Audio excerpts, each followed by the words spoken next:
Let's break down three stories, recent stories, in my view, that would show why South Africans feel that the South African government is failing them. And they all boil down or come down to one thing: a crisis of governance.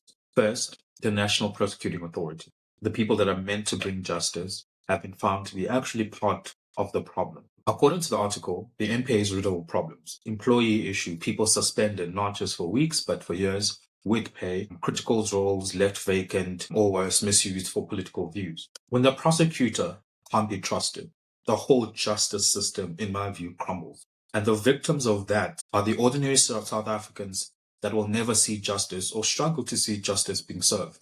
And then the water infrastructure scandal. The Special Investigating Unit found that work was paid for. I mean, this is for critical water infrastructures in Limpopo, but the work was actually never done. What's actually, I don't even want to say this is funny. One of the contractors actually claimed that they had laid some underground pipes, but when the SIU went to go check, they couldn't even find the pipe in sight. In total, 2.2 billion in contracts were awarded across 53 municipalities. Only 14 of the projects were attempted. I like the word that they use here, attempted, which means, I don't even know, does that mean they were completed? But we still paid for the work, right? Apparently the communities are still using buckets and boreholes, while fake invoices stack up. And finally, the Gauteng Social Development Department. The very people meant to fund shelters, aid shelters, food relief, care for homes, returned 102 million rand to Treasury. Why? Because they didn't finalize their contracts in time, right?